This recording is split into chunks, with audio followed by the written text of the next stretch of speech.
کہ تفسیر صرف ایک ہی نہیں ہے اور ترجمہ صرف ایک نہیں ہے اہل سنت والجماعت میں، اردو زبان میں بہت سارے لوگوں نے تراجم کیے اور تفسیریں کی ہیں۔ یہ الگ بات ہے کہ اس سچائی کو چھپانے کے لیے ایک باضابطہ اسکرپٹنگ کی گئی اور ایک سازش کی گئی۔ السلام علیکم ورحمۃ اللہ وبرکاتہ۔ چندی گڑھ کے قریب مانک پور شریف ایک جگہ ہے، اور مانک پور شریف میں سلسلہ چشتیہ صابریہ کے بہت عظیم بزرگ حضرت حافظ موسیٰ مانک پوری چشتی صابری رحمۃ اللہ علیہ کا مزار مبارک ہے۔ پورے پنجاب میں الگ الگ مقامات پر بہت سارے اولیاء اللہ صوفیاء ہیں۔ پنجاب کی زمین پر حضرت امام ربانی مجدد الفسانی قیوم زمانی حضرت شیخ احمد فاروقی سرہندی رحمۃ اللہ علیہ بہت مشہور ہیں، لیکن اس کے علاوہ بھی پنجاب کے الگ الگ حصوں میں، ہریانہ کے الگ الگ علاقوں میں بہت سارے الگ الگ سلاسل کے صوفیاء بزرگان دین ہیں۔ تو چندی گڑھ کے قریب مانک پور شریف جو پنجاب کا ہی ایک چھوٹا سا گاؤں ہے، اس گاؤں میں سلسلہ چشتیہ کے بہت عظیم بزرگ حضرت حافظ موسیٰ مانک پوری رحمۃ اللہ علیہ کی درگاہ ہے۔ حضرت کا جو سلسلہ ہے وہ مخدوم علاء الدین علی احمد صابر کلیری تک پہنچتا ہے، اور صابر پاک سے پھر غریب نواز تک، اور غریب نواز سے پھر مختلف بزرگوں سے ہوتے ہوئے مولا علی تک پہنچتا ہے، پھر رسول اللہ تک پہنچتا ہے۔ حضرت حافظ موسیٰ مانک پوری کے بعد میں بھی یہ سلسلہ کئی خلفاء ہوئے، کئی مریدین ہوئے حضرت کے، اور بہت مشہور ہوئے۔ نامپلی حیدرآباد میں بھی ایک بہت بڑے بزرگ ہوئے جو حضرت حافظ موسیٰ مانک پوری چشتی صابری رحمۃ اللہ علیہ کے خلیفہ ہوئے، حضرت شاہ خاموش رحمۃ اللہ علیہ، انہی کی خانقاہ کے صاحب سجادہ۔ اور یہ بات کہتے ہوئے مجھے بڑا فخر ہو رہا ہے کہ اس وقت جو صاحب سجادہ ہیں اکثر جگہوں پہ ایسے ہیں جو علم سے نابلد ہیں، لیکن الحمدللہ بزرگوں کی روایت کو ہمارے جو صاحب سجادہ صاحب ساتھ میں اس وقت موجود ہیں انہوں نے جاری رکھا ہوا ہے اور بڑا علمی کارنامہ کیا ہوا ہے۔ وہی میں آپ کو دکھانا چاہتا ہوں، کیونکہ اکثر اس دور میں ہو یہ رہا ہے کہ جس بزرگ کی بارگاہ اور آستانہ ہے اس کا تذکرہ نہیں ہے، باقی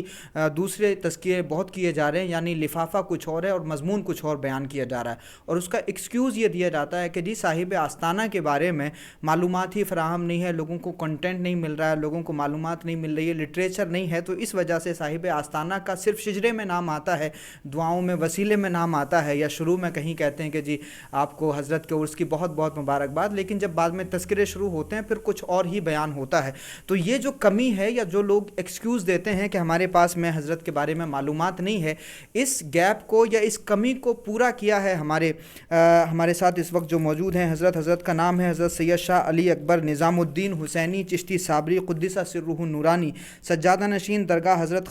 شاہ خاموش رحمۃ اللہ علیہ۔ اور یہ بات بھی بڑی اہم ہے، حیدرآباد والے تو جانتے ہی ہیں، لیکن سارے ہندوستان والوں کو میں بتا دوں کہ حضرت سید شاہ اکبر قادری چشتی صابری قدس سرہ نورانی امیر جامعہ نظامیہ حیدرآباد بھی ہیں، اور اس کے لیے ہم مبارکباد پیش کرتے ہیں۔ حضرت نے وقت دیا اس کے لیے بہت بہت شکریہ۔ حضرت نے سب سے پہلے تو یہ جو کام آپ نے کیا ہے اس کے لیے بہت بہت مبارکباد۔ سب سے پہلے تو آپ یہ ارشاد فرمائیے، تذکرہ فریدیہ ہمارے پاس میں ہے، شیخ الاسلام والمسلمین حضرت بابا فرید الدین مسعود گنج شکر رحمۃ اللہ علیہ کے نام سے یہ موسوم ہے، ذرا اس کا تعارف ارشاد فرما دیں۔ الحمدللہ رب العالمین والصلاة والسلام علی اشرف الانبیاء والمرسلین وآلہ الطیبین الطاہرین واصحابہ اجمعین اکرمین، اما بعد۔ میں صاحب سجادہ حضرت سید معین الدین حسینی شاہ خاموش قدس سرہ العزیز شہر حیدرآباد ہوں، اور میں دیکھا کہ ہمارے خانقاہوں میں جو تعلیمات کے تصانیف تھے وہ دن بدن کم ہوتے جا رہے ہیں، بلکہ ختم ہوتے جا رہے ہیں۔ تو اس کے تحفظ اور اسے فیضیاب ہونے کے مقصد کے تحت ایک ادارہ قائم کیا جس کا نام اشاعت العلوم صابریہ رکھا، اور اس ادارے کے تحت میں نے ایک قریب لگ بھگ 8-10 کتابیں شائع کیا، جس میں ایک تذکرہ فریدیہ بھی ہے۔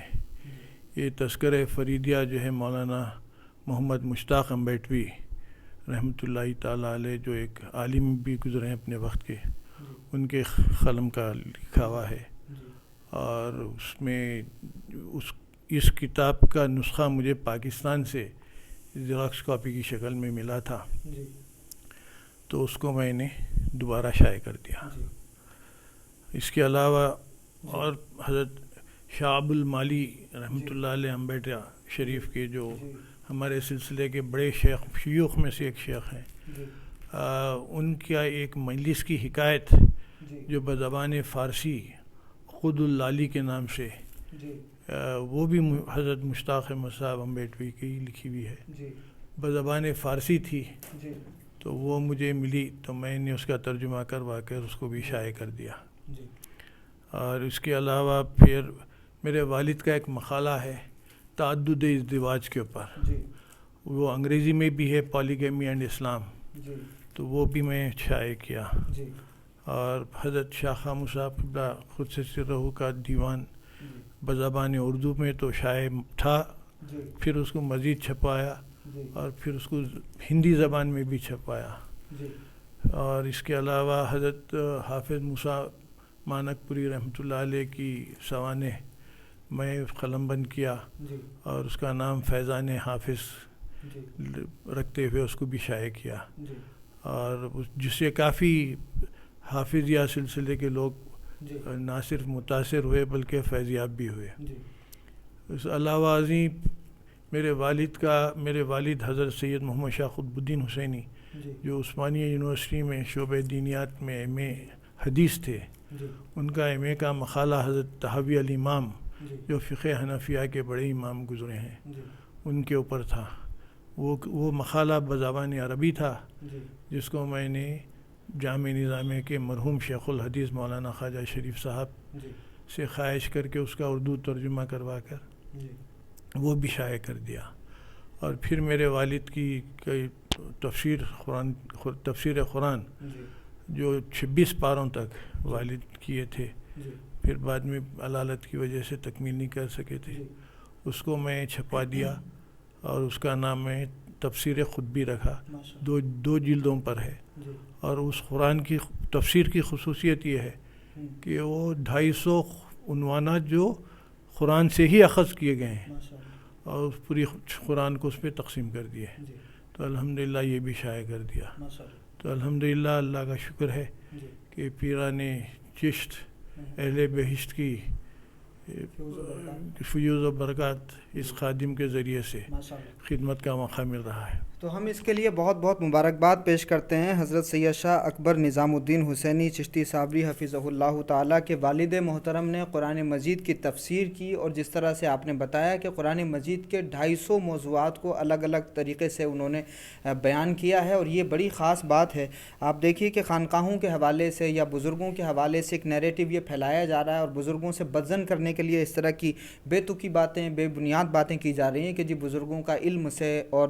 تعلیم سے کوئی تعلق نہیں ہوتا. حالانکہ اگر آپ ریسرچ کرنے کی کوشش کریں گے تو یہ جو جھوٹ اور پروپیگنڈا دماغوں میں انجیکٹ کیا جا رہا ہے، اس پروپیگنڈے سے ضرور پردہ ہٹے گا. حضرت کے والد محترم نے قرآن مجید کی تفسیر کی ہے تو یہ بھی سمجھ لینا چاہیے کہ تفسیر صرف ایک ہی نہیں ہے اور ترجمہ صرف ایک نہیں ہے. اہل سنت والجماعت میں اردو زبان میں بہت سارے لوگوں نے تراجم کیے اور تفسیریں کی ہیں. یہ الگ بات ہے کہ اس سچائی کو چھپانے کے لیے ایک باضابطہ اسکرپٹنگ کی گئی اور ایک سازش کی گئی. حضرت حافظ موسیٰ مانک پوری کے حوالے سے چشتی صابری بزرگ ہیں، لوگوں کو نہیں پتہ ہے، مزار کا بھی نہیں پتہ، اور جن لوگوں کو پتہ ہے تو وہ صاحب آستانہ کے بارے میں نہیں جانتے. تو حضرت حافظ موسیٰ مانک پوری چشتی صابری رحمۃ اللہ علیہ کی شخصیت کے حوالے سے یہ بھی کتاب جو ہے وہ حضرت نے لکھی ہے، تحریر کی ہے. اور یہ ایسا نہیں ہے کہ اس میں کوئی سورس نہ ہو، باضابطہ پرانی کتابوں سے اس کو جمع کیا گیا ہے. اس میں سارے سورسز لیے گئے ہیں اور بہت ریسرچ ورک ہے، تحقیقی کام ہے، کیونکہ جس شخصیت نے یہ کیا ہے جامعہ نظامیہ حیدرآباد کے امیر صاحب ہیں. تو آپ اندازہ لگا سکتے ہیں کہ یہ کنٹینٹ ایسے ہی نہیں اٹھا کے کاپی پیسٹ کیا گیا ہوگا، بلکہ اس میں